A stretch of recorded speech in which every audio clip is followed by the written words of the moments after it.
En août 1944, c'est la libération de la France. Après plusieurs années de censure, les journaux clandestins reviennent et diffusent leurs exemplaires à toute la France. Mais à la libération, avant que les cours de justice et chambres civiques ne soient créées et installées, résistants et population s'en prennent aux collaborateurs.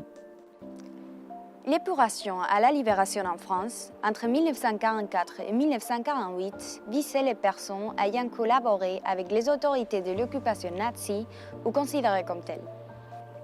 Les tribunaux à la libération punirent les hommes qui avaient le plus manifestement placé leurs plumes au service de l'occupation ou, par leurs éditoriaux enflammés à la radio, collaboré avec la propagande pro-allemande. L'épuration est une expression de l'après-guerre. C'est l'idée qu'il y a une nécessité à retrouver une pureté de l'activité médiatique en enlevant et supprimant tous ceux qui ont pu s'entendre avec l'occupant et avec le régime de Vichy. Il faut sortir le légitime fonctionnement des médias. Des figures symboliques des médias collaborationnistes sont exécutées et de lourdes peines sont infligées à des journalistes qui échappèrent de justesse à la mort. L'épuration commença dès la fin 1944 dans le cadre des structures provisoires et décentralisées nées de la résistance. Elle est assurée en province par les comités locaux et départementaux de la libération et en capitale par la maison des journalistes dans un cadre associatif. Émile Lissard était en charge de l'épuration de la presse parisienne dès mars 1944. Il est nommé en juillet 1944 chef de cabinet de Pierre-Henri Teitgen, secrétaire général à l'information du Comité français de libération nationale. On peut distinguer multiples types d'épuration à la libération. L'épuration sauvage ou extrajudiciaire qui entraîne à la mort d'environ 9000 personnes. Un tiers de ces personnes sont tuées par des résistants, notamment les FTP, francs-tireurs et partisans français. Toutes les régions françaises fraîchement libérées ont connu une épuration extrajudiciaire. La collaboration féminine est souvent sanctionnée par la tonte de cheveux. Par la suite, l'épuration judiciaire prend le relais. Elle s'exerce par l'entremise des tribunaux d'exception. La Haute Cour de justice, les cours de justice et les chambres civiques pour les actions non réprimées par les codes pénals. Les jurys d'honneur jugent les élus. L'épuration légale concerne plus de 300 000 dossiers, dont 127 000 en train de jugement et 97 000 de condamnation. L'épuration administrative, l'épuration économique ou l'épuration religieuse sont d'autres modes de purification du journalisme après la Deuxième Guerre mondiale. Néanmoins, comment va-t-on sélectionner les institutions qui doivent être conservées, celles considérées saines, et celles qui vont être supprimées, les corrompues? Cette réflexion commence dès les années de guerre par les journalistes en résistance, avec le but de trouver des critères objectifs pour sortir de l'anarchie barbare de l'occupation imposée à l'espace médiatique français. Les journalistes en résistance, au sein du CFLN à Alger, rédigent un cahier sur des notions de ce que devra être l'après-guerre et par conséquent la presse de l'après-guerre. À partir du moment où le gouvernement provisoire de la République française est en pouvoir, des ordonnances sont prises et passent dans la loi en 1945. C'est le début de l'épuration des titres de la presse française.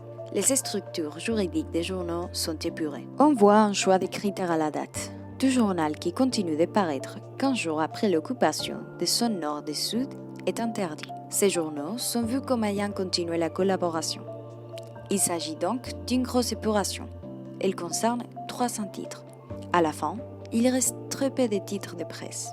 C'est une épuration de masse. Certains journaux vont être repêchés s'ils ont aidé la résistance ou s'ils sont soutenus par un homme politique. Ce repêchage intervient avec un débat avec l'Assemblée constituante. Par ailleurs, l'épuration des personnes va avoir un impact beaucoup plus polémique que l'épuration des institutions. Comment savoir qui on accepte de gracier ou de condamner? Dès 1945, plusieurs personnalités de la presse sont jugées à la sortie de la guerre, mais très peu d'eux sont condamnés à mort.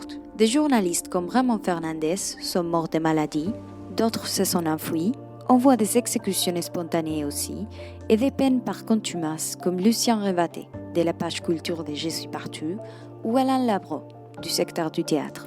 Il s'agit bien d'une épuration de la crème pro-nazi et pro-vichiste. Mais au fond, il y a un travail plus quotidien à mener. Sélectionner ceux qui méritent de continuer leur activité de journaliste à la libération. Le Comité national des écrivains est créé avec Jean-Paul Sartre à sa tête, rattaché au CNL, avec pour objectif de faire des listes avec des gens qui ont été collaborateurs. La commission de la carte est aussi mise en place avec Jean Texier à sa tête. L'ordonnance du 30 septembre 1944 établit que nul journaliste ne peut participer de manière quelconque à une activité de presse, d'agence ou de radio sans être muni d'une nouvelle carte d'identité professionnelle. L'ordonnance du 2 mars 1945 a transformé cette commission en commission d'épuration des collaborateurs en temps d'occupation. La nouvelle carte de presse n'étant délivrée qu'après s'être assuré que les demandeurs ne s'est pas compromis avec la presse de la collaboration. Situation d'exception qui dure jusqu'à juin 1946. Il propose des questionnaires qui demandent de rédiger un mémoire sur leurs activités pendant l'occupation pour évaluer s'ils méritent une carte provisoire. La carte de presse fait l'objet de 8000 demandes. Ceux qui sont vraiment coupables sont ceux qui s'occupent des rubriques politiques et des sociétés parce que c'est considéré comme de la diffamation. La commission de la carte va prononcer des peines de 3 ans sans carte et sans travailler pour ces journaux. De quelle manière vont ces procès judiciaires décider le futur des professionnels et des structures journalistiques?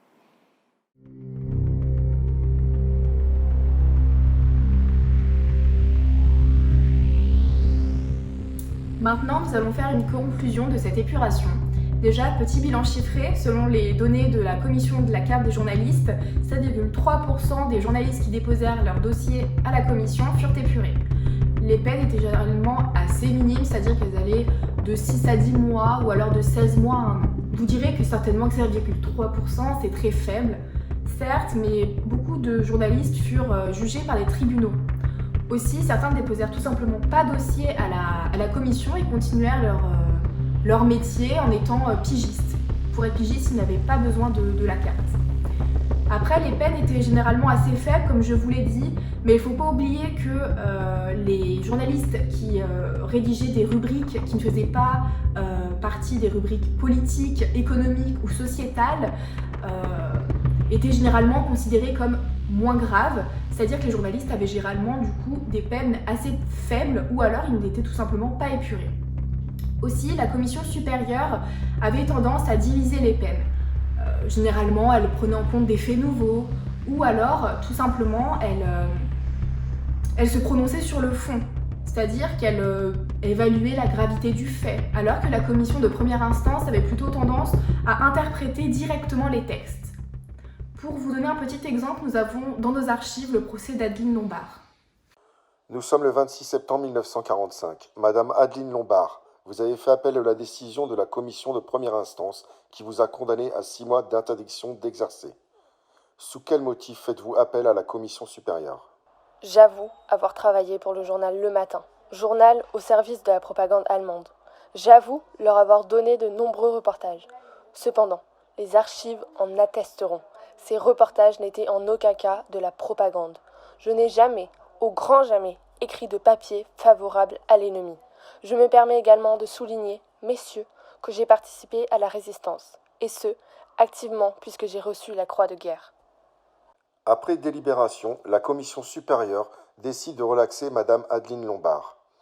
De 1941 à 1944, sous le pseudonyme de AK, elle donna au Matin, journal au service de la propagande ennemie, d'assez nombreux reportages. Ces reportages restaient, par leur nature et leur objet, étrangers à la propagande. De plus, elle fournit d'importants services à la résistance. Son attitude courageuse et ses initiatives hardies dans la lutte clandestine lui ont valu l'attribution de la Croix de guerre en 1939, avec étoile d'argent. Avec l'exemple d'Adeline Lombard, vous avez vu comment la commission supérieure avait tendance à diviser les peines, à les minimiser au maximum. Mais après, il ne faut pas oublier que la plupart des journalistes agirent plutôt par opportunisme, car en 1941, en France, il ne faut pas oublier que la plupart étaient persuadés de la victoire des Allemands. Alors très peu allèrent jusqu'à rédiger des lignes favorables à l'ennemi, favorables à la propagande allemande. Donc aucun journaliste ne fut condamné à l'interdiction d'exercer à vie. Après, généralement, les journalistes les plus connus pour leur collaborationnisme étaient plutôt jugés par les tribunaux.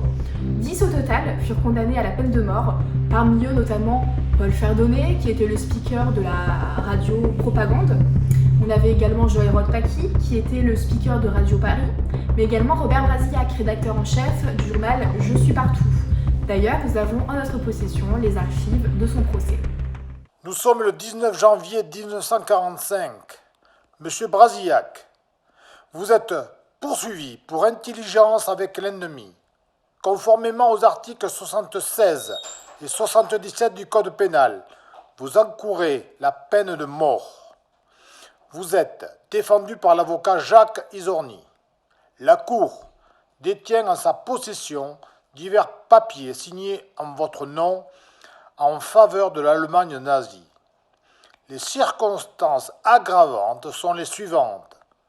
Vous étiez, avant de céder votre place à M. Pierre-Antoine Cousteau, rédacteur en chef du journal Je suis partout et contribué de manière directe à la propagande nazie et à la politique collaborationniste le 25 septembre 1942. Vous écrivez « Il faut se séparer des Juifs en bloc et ne pas garder les petits ». Qu'avez-vous à dire pour votre défense ? Mon client est un homme de lettres inspiré, un génie de la littérature. Tout intellectuel est autorisé à penser, et mon client a fait part de sa pensée. Il n'en va de son devoir de retranscrire celle-ci, qui fut certainement celle de milliers d'autres Français. Condamner mon client serait une grande perte intellectuelle pour ce pays et pour la France. Nous recevons en tant que témoin M. François Mauriac. Bonjour, je me présente devant la Cour en ce jour au nom de nombreux écrivains et intellectuels qui ont signé une pétition pour venir en aide à M. Robert Brasillac. Je me présente devant la Cour en ce jour pour vous dire, chers juges, que M. Brasillac n'a tué personne et s'est contenté d'écrire sa pensée, chose que nous faisons tous, Albert Camus, Paul Valéry, Paul Claudel, moi-même et tant d'autres. Je me présente devant la Cour en ce jour pour demander à M. le général de Gaulle, chef du gouvernement provisoire, de gracier M. Robert Brasillac au nom de nous autres intellectuels. Après 5 heures de procès et après délibération des juges de la cour d'assises, condamne M. Robert Brasillac à la peine de mort. Vous serez fusillé le 6 février au fort de Montrouge. Vous avez donc vu avec l'exemple de Robert Brasillac que certaines circonstances étaient aggravantes pour les journalistes, notamment le fait de travailler dans des journaux en zone nord, notamment les postes à responsabilité tels que rédacteur en chef, mais également les promotions obtenues lors de l'occupation. On sait notamment que les groupements Luchière avaient tendance à fidéliser les journalistes avec de gros salaires. Aussi les journalistes qui avaient directement contribué à la propagande allemande, mais aussi les journalistes qui travaillaient dans des médias plutôt stratégiques pour la propagande, notamment la radio. Pour se défendre, les journalistes recouraient à divers arguments.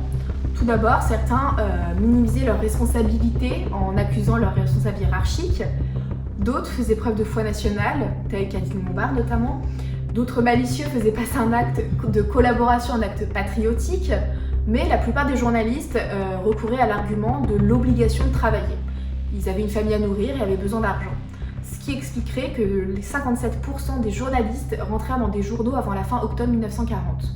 Alors généralement, la commission supérieure fut très sensible à ces considérations personnelles, mais elle fut également très sensible aux témoignages de personnes prestigieuses, ce qui peut passer légèrement pour de la corruption, je vous l'accorde, mais sans oublier qu'on sait aujourd'hui que les juges étaient généralement plus cléments, plus sensibles lorsqu'ils devaient juger des personnes, des journalistes qu'ils connaissaient personnellement. Alors, certains journalistes continuèrent de travailler malgré les sanctions prononcées, même s'ils furent très peu, car 90,8% des sanctions prononcées par la commission furent respectées. Cela s'explique par le besoin en personnel dans les journaux. Ce besoin en personnel explique aussi le fait que la plupart des journalistes qui respectèrent leur peine retrouvèrent très rapidement une place au sein des rédactions, car finalement on avait besoin de personnel qualifié techniquement, mais également qui avait de l'expérience, ce que les jeunes issus de la résistance n'avaient pas spécialement à l'époque. Au niveau des structures, c'est à l'Assemblée nationale que les débats se déroulaient. Certains journaux furent repêchés, à l'instar de La Montagne, qui avait lancé un appel à la résistance en 1943. On a également l'exemple du Figaro, mais également de La Dépêche de Toulouse, que vous connaissez aujourd'hui sous un autre nom, La Dépêche du Midi, car ils ont continué de paraître tout au long de la Seconde Guerre mondiale, ce qui aurait dû aboutir à la suppression du journal. Mais comme ils embauchèrent après la guerre un rédacteur en chef issu de la résistance, le Parti radical demanda à sauver le journal, et donc le journal continua de paraître sous le nom de La Dépêche du Midi.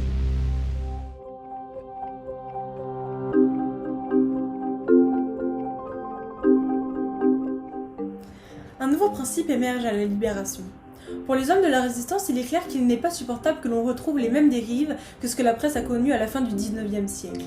Ils veulent que les principes de la résistance soient à la base de la République française.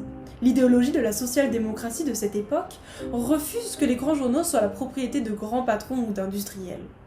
En 1945 sont écrites les lois sur la presse. Elles ont pour objectif que les entreprises de presse et les journaux soient autonomes et indépendants des pouvoirs économiques. Ils peuvent bien sûr avoir des interactions avec les pouvoirs politiques, mais il faut une presse d'opinion et pas d'intérêt. La loi laisse ouverte la question des mensuels et tout journaux qui ne soient pas quotidiens ou hebdomadaires d'information. Dans l'idéal des anciens résistants, les journalistes doivent posséder leur journal, être à la tête des médias qui produisent des informations libres et engagées, indépendantes de l'argent. Le problème, c'est qu'un journal a besoin de capitaux. Et très vite, les journaux se retrouvent confrontés à la réalité. À la sortie de la guerre jusqu'en 1949, l'économie est planifiée. Il y a donc des quotas de papier, devenant de plus en plus chers, encadrés par le ministère de l'Information. Cela entraîne une grève, tout d'abord dans le monde de la presse en 1947, puis dans les kiosques, imprimeries et distributions qui réclament une augmentation de revenus. Le système envisagé pour soutenir la liberté et la diversité des opinions se retrouve alors face à des problèmes de sous-capitalisation. Mais l'État considère le produit de la presse, et donc notamment l'information, comme un bien particulier, non neutre. Dès 1948, le ministre français décide que l'État versera des aides publiques. Ce sont les premières aides à la presse, et elles vont placer la presse française sous la tutelle de l'État. L'idée dominante au lendemain de la guerre, c'est que l'État, dans une démocratie, représente la collectivité. Du point de vue des résistants, l'État dirigeant un secteur est un gage de neutralité et d'objectivité. Pour eux, il ne peut y avoir indépendance des médias qu'avec le soutien de l'État. Le 1er septembre 1945, les messageries de la presse de Hachette, en pleine prospérité, y compris pendant l'occupation allemande, sont mises sous séquestre pour fait de collaboration avec l'ennemi. Les résistants les remplacent avec un système coopératif, les messageries françaises de presse, un projet de nationalisation et de service public de la distribution des journaux. Ils pensaient alors créer un système vertueux qui permettrait aux petits de coexister avec les grands. Mais c'est un échec. Les difficultés financières et de nombreuses grèves font pencher les débats du côté de l'option privée, ratifiée par le Parlement avec le vote de la loi du 2 avril 1947, dite loi Bichet. Transmettre la distribution de la presse à Hachette est perçu comme une régression. Et on constate de plus une sous-capitalisation des journaux, car un coût de fabrication augmente, donc le prix du journal augmente et la distribution baisse. Les journaux n'ont plus assez de ressources, mais on leur a interdit de faire appel au capital financier extérieur. La presse de province et nationale, comme par exemple l'Intransigeant, a donc des problèmes de diffusion. Rapidement, en 1947-1948, s'amorce le déclin de la presse française. Les grands tirages s'effondrent et la presse française diffuse moins que dans l'entre-deux-guerres, et même moins qu'avant 1914. Des rachats et des fusions dues aux nombreuses faillites permettent en 1949 l'entrée de nouveaux acteurs et le retour des industriels. Au début des années 1950, on a donc une concentration de la presse et des personnalités rachètent des journaux en masse. Parmi eux, Robert Hersant, qui devient l'un des plus grands propriétaires de presse avec des titres comme Le Figaro, L'Aurore et L'Équipe. La solution imaginée par les résistants s'est donc avérée non viable, car les entreprises de médias ne sont pas rentables. Ce modèle a donc été un échec, mais des aspects importants de cette presse de 1945 et de la Libération vont tout de même durer. Notamment la création du quotidien sportif L'Équipe, qui reprend le modèle ancien de l'Auto, et le magazine Elle, créé par Lazareff, qui va renouveler la presse féminine. De plus, la presse reste une presse engagée, même si des sujets spécifiques voient la liberté d'opinion contrôlée et mesurée en France, notamment en ce qui concerne la pornographie. De fortes censures dans les journaux aboutissent à la création de réseaux clandestins, faisant circuler la pornographie. Un deuxième aspect est lié aux publications pour la jeunesse, avec l'adoption en 1949 d'une loi ayant pour but de protéger les jeunes d'une forme d'américanisation, sans oublier les nombreuses publications patriotiques visant à lutter contre le communisme. Merci à nos deux intervenants du jour pour tous ces documentaires sur cette période d'après-guerre et ses conséquences sur le monde du journalisme. Maintenant, nous allons inviter Madame Camus, petite-fille d'Albert Camus. Bonjour, je suis ravie d'être ici avec vous. Si vous êtes dans ce programme aujourd'hui, c'est parce que vous avez sorti un livre sur le journal Combat, auquel votre grand-père a pris part, et que vous avez longuement travaillé sur les archives de ce journal pour en connaître un peu plus sur cette période historique. Et sur votre grand-père aussi, j'imagine. En effet, j'ai toujours voulu savoir quel était cet homme, que j'ai finalement très peu connu, et étant dans le domaine du journalisme et de la communication, j'ai rapidement été très intéressée par le journal Combat. Et ce qui m'a tout de suite fascinée, c'était de découvrir l'histoire à travers la une de ce journal. Et c'est comme ça que j'en ai appris beaucoup sur les procès qui ont découlé de l'épuration notamment. Mhm. Avant de commencer, pourriez-vous rappeler à nos téléspectateurs quel est le journal Combat et nous informer sur les contextes de création de ces dernières? Oui, bien sûr. Alors, Combat, c'est un journal quotidien français clandestin qui est né pendant la Seconde Guerre mondiale comme un organe de presse du mouvement de résistance Combat. Il a été publié de 1941 à 1947 et après plusieurs changements de nom, il adopte le titre Combat qui paraît pour son premier numéro en décembre 1941. Et grâce à l'organisation mise en place, le tirage atteint rapidement les 10 000 exemplaires au cours de l'été 1943 et passe à 50 000 exemplaires avec le numéro du 1er novembre 1943. Et donc, après la Libération, Combat est animé par Albert Olivier, Jean Bloch-Michel et surtout Pascal Pia, qui entraîne son ami et mon grand-père, Albert Camus, à l'automne de 1943. Y contribuent également Jean-Paul Sartre, André Malraux, Paul Gordeau et bien d'autres, ce qui fait que le journal demeure une référence très forte après la guerre.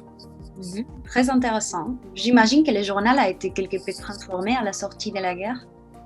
Alors, vous ne croyez pas si bien dire, parce que la loi sur la presse de 1945 veut que les entreprises de journaux soient indépendantes des pouvoirs économiques, même si l'interaction avec les pouvoirs politiques est acceptée. Et avec cette loi, il y a une réelle volonté de faire de la presse d'opinion et non d'intérêt. Alors, les journaux doivent avoir leur propre capital, et c'est le rêve de cette époque qu'un journal soit possédé par des journalistes. Et ce serait l'idéal parce que dans les faits, au moment de la Libération, ce sont les réseaux de résistance qui se sont emparés des sièges de journaux. Et c'est notamment le cas de Libération et de Combat qui publient respectivement leur quotidien du même nom. Et donc de plus, à la sortie de la guerre, Albert Camus et Pascal Pia ont vraiment une volonté de pérenniser le journal clandestin. Et donc dès le 21 août 1944, Albert Camus commence son éditorial avec Le combat continue. De plus, on voit largement la volonté de changement dans le monde de la presse, car le journal refuse d'être apparenté à une couleur politique. Il considère vraiment que ce journal comme un combat pour la vérité et un combat pour l'indépendance. Et on voit bien ça dans mes recherches dans les archives de Combat. Et donc, à ces propos, j'ai d'ailleurs trouvé des éditos qui commencent par « Nous sommes décidés à supprimer la politique pour la remplacer par la morale ». Merci pour toutes ces précisions. Mais au début de l'interview, vous nous disiez avoir pu comprendre l'histoire grâce aux pages du journal Combat. Qu'en est-il? Ouais, c'est tout à fait ça. Je me suis personnellement centrée sur toute l'année 1945. Mais je pense que rien que le mois de janvier est très enrichissant. Par exemple, le 11 janvier 1945, un article qui répond à un autre article de Monsieur Mauriac a été publié et Albert Camus parle clairement de l'épuration et de son avis qui est opposé à Monsieur Mauriac. Et un autre exemple est intéressant, c'est celui du 14 janvier 1945 où un article est publié et a pour titre « Le syndicat des journalistes demande la mise sous séquestre du comité des papiers de presse ». Donc c'est un exemple plutôt marquant. Et encore un autre exemple encore plus marquant, c'est un article qui prend la forme d'une revue de presse autour de la réforme de la presse et qui nous permet de sonder un peu l'ambiance dans le monde journalistique à ce moment-là, mais également d'en savoir plus sur les grands quotidiens de l'époque. Et cet article a également été publié le 14 janvier 1945. Et si vous me permettez, je vais vous en lire un extrait parce que c'est vraiment très pertinent. Donc le titre, c'est « Que fait le gouvernement ?» Les mesures adoptées par le dernier Conseil des ministres à propos du papier ont soulevé dans la presse de vigoureuses protestations. Donc, dans le Parisien libéré, Claude Bélanger pose très exactement le problème. Entendons-nous bien, les journaux qui, comme le nôtre, naquirent en pleine insurrection et quand Paris était couvert de barricades, n'avaient nullement l'intention de s'opposer à la création d'autres organes de presse pour s'assurer un monopole. Mais puisqu'en fait, le tonnage de papier disponible ne permet pas de revenir à une entière liberté, puisque d'autre part, nulle ordonnance n'est venue encore établir le statut définitif de la presse, il est clair, répétons-le, qu'un choix doit être fait et que ce choix ne peut être fait que par la voie de l'autorité sur simple décision gouvernementale et qu'il ne peut pas être établi que sur des entités patriotiques. On peut donc reprocher au gouvernement de n'avoir pas été jusqu'au bout de la réforme de la presse, laissant inachevé ce qui était amorcé, et il risque de tout compromettre. Donc, ce même article dit également: l'Aurore met en avant que, sous sa nouvelle forme, la presse a toute chance d'être déficitaire. Et si elle fait appel à des capitaux extérieurs, elle perdra son indépendance. On retombera dans le régime de la presse pourrie d'avant-guerre. Et en revanche, Le Monde et l'Aube ne voient aucune critique à adresser au gouvernement. Donc, Maurice Schumann, dans l'Aube, s'élève contre les neutres de l'intérieur, c'est ce qu'il dit, et c'est-à-dire ceux qui n'ont pas compris que notre régime se distingue radicalement des précédents. Et ça, c'est vraiment très intéressant, parce que du coup, on voit vraiment les différents points de vue des journaux de l'époque. Effectivement, c'est passionnant. Quelle chance de pouvoir revivre l'histoire à travers de tels archives. Mais c'était une époque également pleine de procès. En avez-vous des exemples? Alors tout à fait. Le journal Combat avait couvert le procès Maurras, qui a également eu lieu en janvier 1945. Et tout d'abord, dès le 16 janvier, Combat annonce l'ouverture du procès le 24 janvier. Mais si vous me permettez, je vais revenir un peu en arrière pour bien comprendre l'enjeu du procès. Donc le 31 août 1944, Albert Camus écrivait dans le journal Combat, je cite: « Que voulions-nous ? Une presse claire et virile au langage respectable. Pour des hommes qui, pendant des années, écrivaient un article et savaient que cet article pouvait se payer de la prison et de la mort. Il était évident que les mots avaient de la valeur et qu'ils devaient être réfléchis. » Et donc l'épuration ne pouvait donc en aucun cas ignorer la collaboration intellectuelle. Et le 18 octobre 1944, devant la Cour de justice des Bouches-du-Rhône, comparaissait Albert Lejeune, important patron de presse régionale et propriétaire notamment du Petit Niçois et du Lion républicain. Et donc lui fut condamné à mort et exécuté. Le 19 janvier s'ouvrait encore devant la Cour de justice de la Seine le procès de Robert Brasillac dont vous avez parlé précédemment. Et alors, le 24 janvier 1945, cette fois-ci, devant la Cour de justice du Rhône, s'ouvrait le procès de celui qui avait été fondateur et le principal animateur et aussi le polémiste de l'Action française, Charles Maurras. Et 5 jours plus tard, le verdict de condamnation à la réclusion à perpétuité et à la dégradation nationale a été prononcé. Et pour rappel, il était accusé de haute trahison et d'intelligence avec l'ennemi. Ainsi, on retrouve de nombreux détails relatés dans le journal Combat. Le jour du procès, le 24 janvier, donc, un article plutôt factuel pour le coup, reprend les moments forts du procès et on retrouve d'autres articles au fil des jours qui ont suivi à ce sujet. Donc, pour résumer, je pense vraiment qu'il n'y a rien de mieux que les archives des journaux de l'époque, comme Combat par exemple, pour comprendre les profondes mutations de l'épuration que l'épuration a eues sur la presse. Vous avez raison, donc merci beaucoup pour ces informations. Merci.